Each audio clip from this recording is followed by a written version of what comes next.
I recently spent an afternoon with a retired aeronautical engineer, a man who had spent 3 decades in the hangars of Boeing during its golden age. We sat in a quiet corner of a cafe, and he spent the first hour showing me old, faded Polaroids of blueprints and turbine assemblies, relics of a time when the CEO was an engineer first and a businessman second. His face was lit with a nostalgic, almost religious fervor as he spoke about the sanctity of the machine. To him, the world was simple. If you built the best physical object, you controlled the future. He was convinced that the sheer weight of Western industrial history was an immovable fortress that no newcomer could ever scale. But then the conversation shifted. I pulled up a news feed on my tablet showing the January 2026 reports on China's Power 750H ion implanter, a machine that represents the final choke point in semiconductor autonomy. As I scrolled through the data showing a 35% jump in self-sufficiency in the MIT's new 3-year action plan, the old man's expression underwent a chilling transformation. The pride drained from his features, replaced by a hollow, vacant stare. He didn't argue with the data or question the technology. Instead, he looked down at his own hands and muttered something I'll never forget. We stopped worshiping the metal and started worshiping the spreadsheet. That sudden collapse of confidence, moving from a position of historical arrogance to one of quiet grief, felt like a microcosm of a much larger civilizational shift. It highlighted a brutal reality that most are still trying to ignore. While the West has been preoccupied with the digital bacchanalia of stock market valuations and the gridlock of a legalistic autocracy, another power has been methodically reclaiming what I call the flesh of modernity. This isn't just about trade wars or chip yields. It is about a fundamental divergence in how a civilization views reality. One side is betting on financial leverage and digital illusions. The other is betting on the ruthless physical command of the material world. It leaves us with a haunting question. What happens to a culture that forgets how to build, when it finally collides with a culture that has turned industry into a religion? To understand the breakthroughs of 2026, we have to look past the screens and into the cold, hard heart of the factory floor. That's a chilling way to start. But it really does frame the whole situation perfectly, doesn't it? The cold, hard heart of the factory floor. It does. It sticks with you. Because that's what we're seeing in these January reports. It's a divergence that, I think history books are going to look back on and just put in bold text. The financialization of everything in the West, it's all about managing decline. It's about optimizing for the next quarterly report. The spreadsheet. The spreadsheet. And on the other side, what we're seeing from the East is, well, you called it a dimensional reduction strike. It's like they're just ignoring all the financial noise, all the market chatter, and focusing entirely on the physical, on the substrate of actual power. Dimensional reduction strike. I know, it sounds like something from science fiction, but that engineer, I can't get the look on his face out of my head. It's that moment of realization, that the entire game has changed. The rules he lived by his whole career, the ones where Western industrial might was just a law of physics, they're gone. They've been repealed. It's so easy to get pulled into this grand narrative of the decline of the West. Is this guy just, a nostalgic old man clinging to the past? Or does the actual data back up this feeling of dread? Well, that's the thing. The dread is being backed up by physics. This isn't about market sentiment or, consumer confidence poll. We are going to dig into 2 very specific, very physical breakthroughs from this past month. One is a machine, a literal piece of hardware that breaks a technological blockade. Okay. And the other is a system, a digital nervous system that's being wired into the factories themselves. And to really get why that engineer was so shaken, we have to understand he wasn't just looking at a competitor who was catching up. He was looking at a competitor that's decided to play a completely different sport. Okay, different sport. So let's strip away the poetry for a minute and get into the hardware. Let's start with this physical breakthrough, this Power 750H. I heard a story recently, and it connects directly to this. It was about an old lead engineer somewhere in a high-precision manufacturing hub in Jiangsu. And this man, he'd spent 30 years, 3 decades, just watching his factory rely on imported calibration tools, imported machines. 30 years of dependency. Total dependency. So when the Power 750H ion implanter was finally, wheeled onto their production line in early 2026, he didn't cheer. There was no celebration. He sat by the machine and touched its cold metallic casing for an hour. just sat there in silence. Wow. Because for him, this wasn't about a stock price going up. It wasn't a quarterly earnings call. None of those concepts that drive the glass towers in New York or London. For him, it was about what he called the physics of sovereignty. The physics is up. Exactly. While our markets are busy debating the speculative valuation of some new AI startup that produces nothing but code, this man saw the physical manifestation of a generational relay. He saw independence made of steel. Yeah. And when I look at that, I realize we obsess over the magic of software, don't we? But the real power, the foundational power, lies in the hard, unyielding machines that actually build the world. It's just a sobering reminder that you can't print your way to technological independence. You can't speculate your way there. You have to forge it in steel and in silicon. Physics of sovereignty. That is such a heavy term for a piece of factory equipment. Okay, Power 750H, developed by the China Institute of Atomic Energy. It says it's a tandem-type high-energy hydrogen ion implanter. Oh. It is a total mouthful of jargon. I think, most people listening get what a chip is. Maybe they've even heard of lithography machines because ASML is in the news all the time.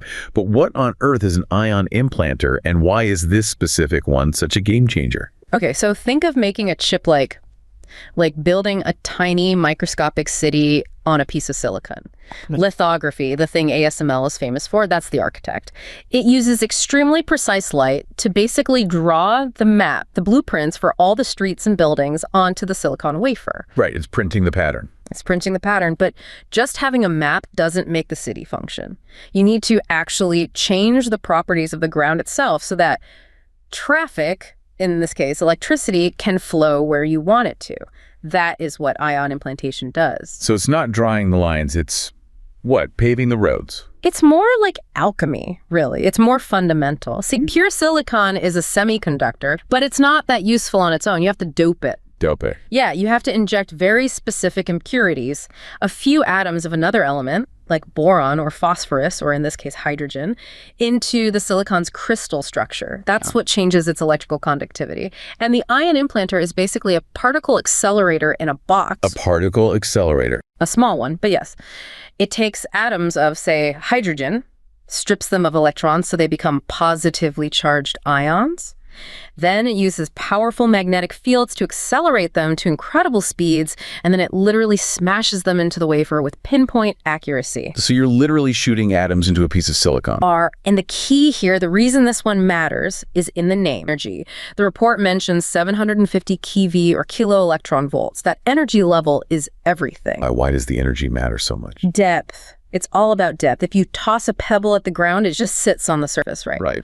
But if you shoot that same pebble out of a cannon, it's going to bury itself deep in the earth. It's the same principle. Yeah. In standard chips, like the processor in your phone or your laptop, all the important stuff, the transistors, are right there on the surface, so you don't need a cannon. You just need to toss the pebble. Exactly. You use a low-energy implanter. But the Power 750H, it's not for making phone chips, it's for making IGBTs. Okay, IGBTs.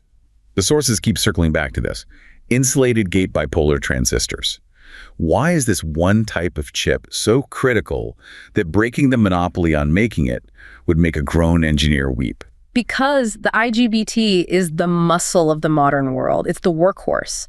The processor in your phone, it handles information, it thinks in zeros and ones, and IGBT handles raw power. It's a different class of device. Completely. It's essentially a very, very fast and powerful switch that can handle extremely high voltage and current.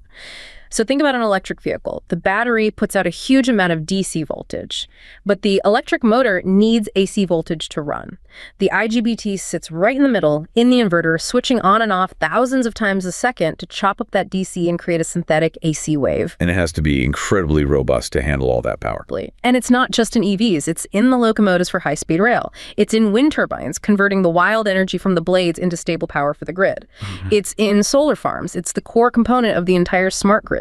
So what you're saying is, without a steady supply of high-end IGBTs, the entire green energy transition it's just a PowerPoint presentation. It's a nice idea. It's just a PowerPoint. You physically cannot move the power from where it's generated to where it's used. And this is where the physics problem comes in. IGBTs are vertical devices. What does that mean, vertical? Unlike a phone chip, which is mostly flat, on an IGBT, the electrical current flows from the top surface of the chip all the way down to the bottom. To make that work efficiently, you have to modify the properties of the silicon deep inside the wafer, not just on the surface. And to get deep, you need the cannon. You need high energy. You need to shoot those hydrogen ions deep into the wafer to create the right electrical structures. And this is the choke point. This is what the sources call the technological blockade. For decades, the global market for these high-energy ion implanters has been dominated by just a handful of companies. We're talking 2 or 3. Mostly American and Japanese firms, Axcelis, Applied Materials. So when geopolitical tensions started rising, the supply of these specific machines to China was restricted. It was an explicit strategy as a stranglehold. The logic was, if you can't buy the machine that shoots the hydrogen atoms deep into the wafer, you can't build the high-performance IGBTs you need for your high-speed trains, for your EV fleet, for your power grid. You're stuck. You have to rely on importing the finished chips. You're stuck. You're completely reliant on imports. And if those imports are suddenly cut off, your entire EV industry, which is a massive pillar of China's modern economy, just grinds to a halt. It grinds to a halt. That's why that engineer was touching the machine. It wasn't just another tool for him. It was a declaration of independence. It was a survival mechanism. And the tandem part of the name is also key. Getting ions up to 750 keV is really, really hard. A tandem accelerator is a clever design where you essentially get 2 kicks for the price of 1. You start with a negative ion, pull it toward a high positive voltage in the middle, then you strip off a bunch of electrons so it becomes highly positive, and then that same voltage pushes it away even faster. So it accelerates it twice. It accelerates it twice. It's complex nuclear physics. And the fact that they've mastered this shows they didn't just, copy a blueprint or reverse engineer a single part. It means they've mastered the entire full chain R&D from the fundamental principles all the way to system integration. Let's put some numbers on this because the sentiment is powerful, but the data here it's stark. The January 2026 report claims a 35% jump in semiconductor equipment self-sufficiency.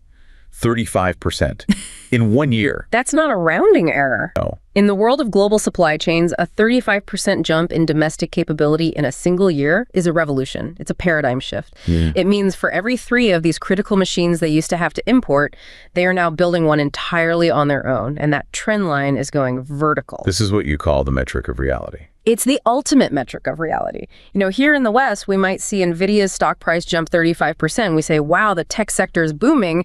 But that's a valuation. It's an abstraction. It can vanish overnight in a market crash. Right. A 35% increase in your physical capacity to build the tools that build your future.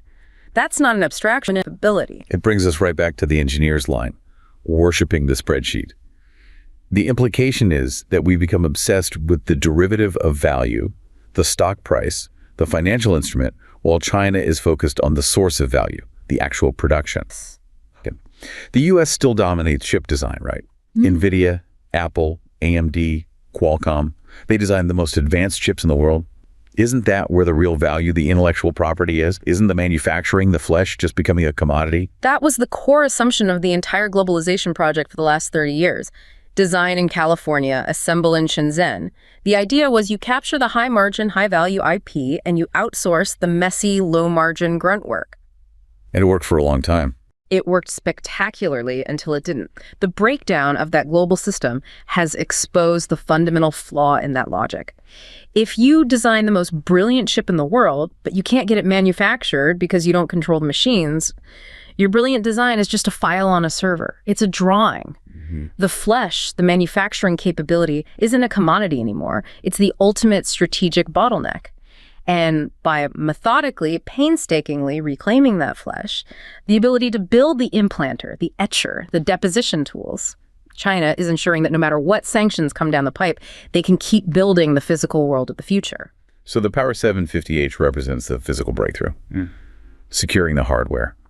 But, you can't run a modern economy just by having good machines in your factories. You need organization. You need a system. You need a nervous system. Right. And this moves us to the second major part of our deep dive today, what the sources are calling the organizational breakthrough. This is where we talk about the end of autocracy and the rise of this industrial internet. And this is where the divergence between the two models becomes even more stark. We're talking about the 15th five-year plan and this new MIT action plan for 2026 through 2028. I want to read an account I found here because it captures the feeling of this organizational shift so perfectly. I was reading a blog post from a logistics manager who works along the digital corridors of the new industrial internet platform. He described the seamlessness of the 15 five-year plan's rollout as something almost biological, like a nervous system finally connecting to a limb. He recalled a conversation with a European counterpart who was frustrated by a decade of consultations and vetoes that prevented a single 5G tower from being built in his district. In contrast, the manager saw his entire industry cluster synchronized overnight by state-coordinated protocols. Imagine the sheer momentum of a system that has removed administrative friction as a concept. As a creator, I find this efficiency both awe-inspiring and slightly chilling. We are witnessing the end of the vetocracy. While the West remains paralyzed by procedural checks that lead to decaying bridges and lagging grids, this model treats national development as a singular, unstoppable engineering project. It makes me wonder if our Western definition of freedom has inadvertently become a freedom to stagnate. Freedom to stagnate. Wow, that's a phrase that is going to haunt me for a while. It's a brutal critique of our system, isn't it? But okay, let's unpack the industrial internet part of that first. Because honestly, when I hear terms like Internet of Things or industrial internet, my eyes usually start to glaze over. It just sounds like marketing fluff. Like, oh great, my toaster can connect to my Wi-Fi now. Who cares? Why is this plan from the MIT any different? Because you have to draw a very sharp line between the consumer internet and the industrial internet. They're two different species. The consumer internet, the one we all live on, is built for one thing: capturing attention. Selling ads. It's Google, it's Meta, it's Amazon. It's about serving ads, selling you products, and harvesting your data to better predict what you'll click on next. The industrial internet couldn't care less about your attention. It cares about two things: latency and synchronization. Okay, give me a real-world example. All right, imagine a steel mill, a trucking company, and a car factory. In the old world, which is basically the current Western world, these are three separate companies in a supply chain. They're silos. The car factory places an order for steel coils using email or maybe an ERP system. Right. The steel mill schedules the production. The trucking company gets a call to come pick it up. If the blast furnace at the steel mill has an unexpected breakdown, the car factory might not find out for 2 days when the truck just doesn't show up. Their assembly line stops. Chaos ensues. Standard supply chain friction. Yeah. Happens all the time. Right. Now, in the MIT's vision of the industrial internet, which, by the way, they're targeting to connect over 120 million industrial devices to by 2028. 120 million. 120 million. In that vision, these are not separate silos. They are nodes in a single unified nervous system. A sensor on the blast furnace in the steel mill detects a slight vibration anomaly that predicts a failure in the next 6 hours. It instantly signals a potential delay to the central cloud platform. Seconds. The platform's algorithm automatically reroutes a logistics drone to pick up a replacement part, and it simultaneously updates the production schedule at the car factory to temporarily switch to building a different car model that uses a different steel alloy that's already in stock. All of this happens automatically. No phone calls, no emails, no panic. Just an immediate, almost biological, system-wide reaction. Over 450 of these influential platforms, they're saying. And this is the real economy doctrine made manifest. They are not trying to connect people to social media. They're connecting machines to machines. The entire goal is to eliminate that bullwhip effect in supply chains, where tiny little errors or delays at one end get magnified into massive disruptions at the other. It sounds hyper efficient. But let's connect this back to the political side of the story. It mentioned vetocracy. This is a concept that was popularized by the political scientist Francis Fukuyama, isn't it? The idea that in liberal democracies, it's become far too easy for any small group to just say no and stop things from happening. Exactly. I mean, think about trying to build a new high-speed rail line in the US or in Europe, or even just a new transmission line to carry power from a wind farm. You face an absolute gauntlet. You need environmental impact statements that take years. You have endless hearings at the local city council. Then there are lawsuits from homeowners associations or environmental groups, then federal reviews. Each one of those steps, each one of those groups is a veto player. Any one of them can kill the project. Or just delay it for a decade, which is often the same thing. Look at the California high-speed rail project. It's been under construction for, almost 20 years, and it still barely connects anything meaningful. It's a punchline. That is the definition of vetocracy. It's deferred maintenance that we've disguised as due process. As it calls it, homeland security as civilizational immunity. The argument is, if your bridges are literally crumbling and your electrical grid is decades old because you are legally and procedurally incapable of fixing them in a timely manner, then your civilization has a severely compromised immune system. You're brittle. You're fragile. And the alternative described in the story is technocratic execution, which is the systematic removal of the veto. The state makes a top-down decision. We are building a national industrial internet. Here are the data protocols. Here are the hardware standards. Adopt them. There's no town hall meeting to debate the proper frequency for the local 5G tower. There's no 10-year lawsuit from a rival software company trying to block the new data standards. I mean, the freedom to stagnate that the manager mocked is also the freedom to not have your home bulldozed to make way for a new factory. There's a real human cost to that kind of unstoppable momentum. Oh, there's absolutely a cost, a massive human cost, and a cost in terms of individual liberty. But for this deep dive, we're looking at this purely through the lens of geopolitical competition and industrial survival. Okay. And from that perspective, the argument in the source is that in a direct head-to-head collision between a society that spends a decade debating a single building permit and a society that treats its entire national economy as a single integrated engineering project, the engineering project wins the physical contest. It builds the ships faster. It builds the power plants faster. It builds the chip fabs faster. It's a terrifying kind of efficiency, though. Yeah. It almost treats the nation not as a collection of individual citizens, but as one giant machine to be constantly optimized. And that leads directly to this new buzzword that's all over the 15th five-year plan, new quality productive forces. It's a key phrase. It signals that they aren't just trying to make more steel or more cars anymore. They are trying to make the entire process of production intelligent. So if the West is still stuck in the 20th century model of mass production, China is making a very deliberate leap to intelligent production. So we have the hardware, which is the ion implanter. We have the software and the organization, which is the industrial internet. But there's a third layer here, isn't there? The regulatory layer. How do they control all this data and direct it? And this brings us to that fascinating idea of a civilizational immune system. I came across a fascinating perspective from a young data regulator in Shenzhen who described the centralized industrial platform not as a tool of control, but as a civilizational immune system. She explained that in the West, unregulated algorithmic capitalism acts like a fever, fragmenting society and prioritizing short-term dopamine hits over long-term stability. Her job, as she saw it, was to shield the collective economy from the parasitism of pure finance. By tethering data to physical adduction rather than speculative bubbles, they're creating a self-sufficient internal circulation. When I hear this, I feel the weight of a fundamental shift in how we define a healthy society.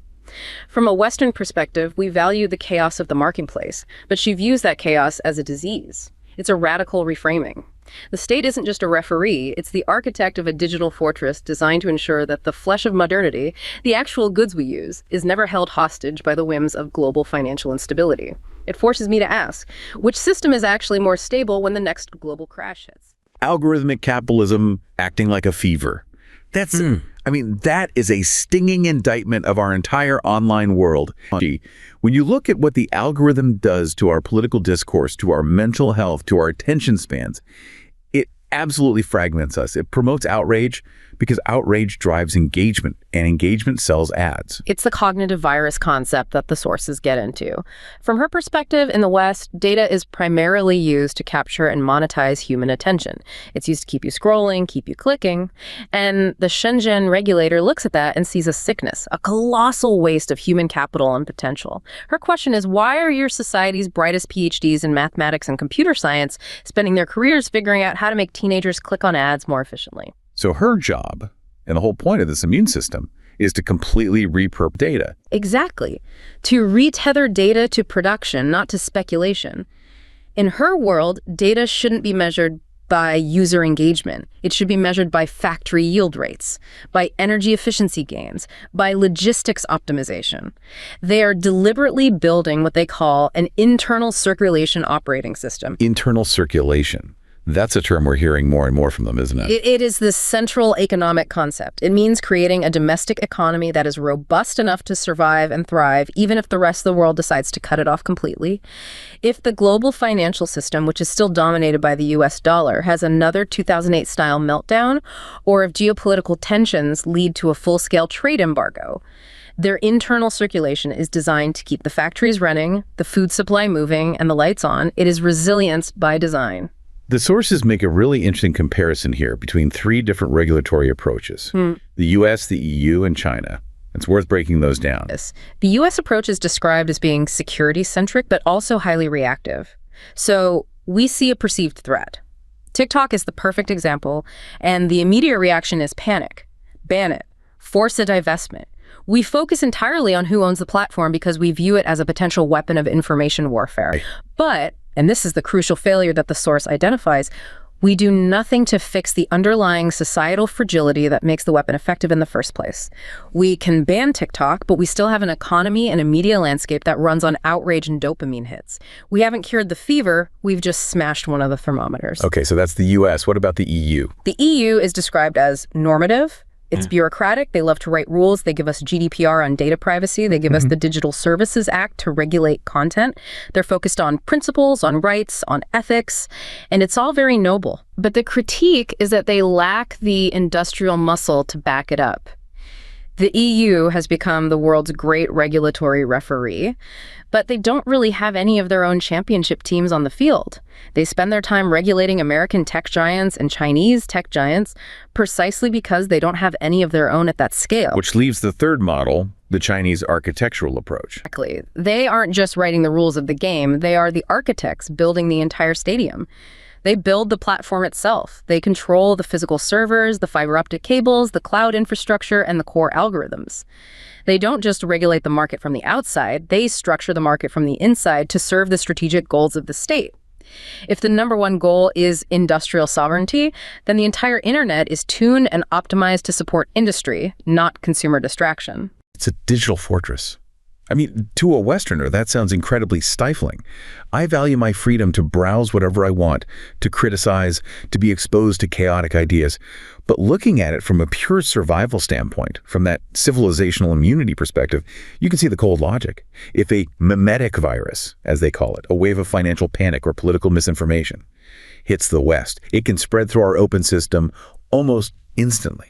In their system, they have the ability to, at least in theory, quarantine it, to shut it down. And in a world that feels increasingly balayé, brittle, anxious, nonlinear, and incomprehensible, that ability to dampen chaos, to enforce stability at all costs, becomes a massive strategic asset. The West tends to treat fragility as an unfortunate accident. Oh, the market crashed again. The Shenzhen regulator's entire job is to treat resilience as a fundamental design requirement. This focus on resilience, on production, on the physical, it brings us to the future. To the final piece of this puzzle, what the sources are calling the generational relay. And this involves AI, but again, it's not the kind of AI that we in the West are too typically obsessed with. While Silicon Valley is pouring billions into AGI, artificial general intelligence, and we're all asking ChatGPT to write us a poem or debug some code, the 15th five-year plan is rolling out a national strategy called AI Plus, which we should really think of as productivity AI. So not chatbots that can pass the Turing test. Forget chatbots. Think mutually assured production. The major players being brought to the table here, your Huawei's, your iFlytek's, the robotics firms like Unitree, they're all being pushed and funded to integrate AI directly into the physical world. What does that look like? It looks like a computer vision system that can inspect welds on a natural gas pipeline with superhuman accuracy. It's a generative design algorithm that can create a new, lighter, and stronger chassis for a high-speed train. It's AI that optimizes the energy consumption of a microchip fab. It's AI for the real economy, to use their term again. If you are facing a demographic crisis, which China absolutely is with a rapidly aging population, you know you need to replace human labor with automation. But you don't replace a factory worker with a chatbot. You replace them with a sophisticated robot that has a dedicated industrial AI brain. The goal isn't to create an AGI that can philosophize about the meaning of art. The goal is to create industrial intelligence that can outproduce any human-based system. And to make all of those robots and all of those systems work together, not just at home, but globally, you need one last crucial thing. You need to control the standards. And this brings it to that fascinating little story about Antarctica. This is one of my favorite details in the entire source stack. It's so specific, but it reveals so much about their long-term strategy. So China's National Auto Research Center, CATARC, sent a whole fleet of their latest new energy vehicles, or NEVs, to Antarctica. Not to sell them to the research scientists there. No, not to sell them to penguins. They sent them there to test them to failure. They took these EVs to the coldest, driest, most brutal environment on the planet for a reason. They wanted to find the exact point where the battery chemistry gives up, the exact temperature where the touchscreen displays freeze and crack, the precise conditions under which the autonomous driving sensors get blinded by snow glare and ice fog. And by identifying and solving those extreme problems in Antarctica, you prove that your technology can work anywhere in the world, but much more importantly, you generate the unique hard-won data you need to write the international standard. This is the endgame. China is making a very deliberate shift from being a rule taker to a rule maker. For the last 40 years, if you were a company anywhere in the world and you wanted to build a car, you had to follow ISO standards that were written by committees of German, American, and Japanese engineers. You were forced to fit into their mold, use their testing procedures. But now the sources say China has already released 14 of its own international standards for EVs and has formulated over 800 more that are in the pipeline. That is how you execute a quiet takeover of the operating system of global trade. If the new international standard for cold weather battery performance is based on Chinese data from Chinese testing protocols in Antarctica, then every automaker in Germany, America, or Korea that wants to sell their EVs on the global market now has to meet Chinese specifications. That's such a subtle but profound shift of power. Yeah. We in the West get bogged down in talking about tariffs. Yeah. You know, the U.S. slapping 100% tariffs on Chinese EVs. Tariffs are a defensive move. They're a sign of weakness. It's a wall you build around your castle because you're afraid you can't win the battle in the open field. Whereas exporting your standard. Exporting standards is pure offense. It's proactive. It's expanding your influence. It's saying to the rest of the world, from now on, you will play by my rules. Okay, Heather. We started with that grieving aeronautical engineer. We looked at the ion implanter, the physical hardening of the industrial base. We looked at the industrial internet, the digital nervous system designed to eliminate friction and vetocracy. We looked at the regulatory immune system, a digital fortress to protect against volatility. And now we end with the standards, the strategy for writing the rule book for the 21st century. When you put all those pieces together, you see a picture of a civilization that is taking the material world deadly seriously. While we in the West have been, arguably distracted by the digital bacchanalia, the crypto bubbles, the metaverse hype, the ad tech empires, the endless culture wars, they have been methodically pouring concrete and doping silicon. It really does feel like that old fable of the ant and the grasshopper, but playing out on a massive civilizational scale. We've been the grasshopper, singing all summer in the sun of financialization and virtual reality. And they've been the ant, quietly, relentlessly storing grain for the winter. And the long winter of geopolitical competition is here. The physics of sovereignty is reasserting itself. At the end of the day, you can't eat Bitcoin. You can't use a stock certificate to build a bridge. You can't live inside the metaverse. Eventually, a society needs energy, it needs transport, it needs physical goods, and the side that controls the means of production for those goods holds all the cards. So is the game over then? Was that old engineer right to just give in to despair? Despair is a luxury. It's useless. Analysis is useful. And the analysis shows the West still has immense advantages, a deep well of creativity, unparalleled capital markets, a vast network of alliances. But this has to be a wake-up call. We cannot continue to treat industry and manufacturing as something dirty or old-fashioned that you just offshore to the lowest bidder. We have to relearn the sanctity of the machine. We need to stop worshiping the spreadsheet. We have to get our hands dirty and get back to the factory floor because, as the sources make clear, history didn't end in 1991. It just took a brief pause. And now it's moving again, and it's being powered by ion beams and industrial data streams. The breakthroughs of 2026 are not isolated technical triumphs. They are the hardening of the physical substrate for the reintegration of the Eurasian landmass, a historical process long prophesied, now materializing in fabs and data streams. Ours is not a posture of gloating condemnation. We merely conduct the autopsy on deindustrialization now evident in the West. History did not end. It was merely paused by a fleeting unipolar moment. While the West remains engrossed in debates over pronouns and precinct-level counts, the East is quietly securing its passport to the 22nd century, not through rhetoric, but through the relentless, unglamorous work of elevating chip yield rates and optimizing the flow of electrical power. The future belongs not to those who best perform politics, but to those who best command physics.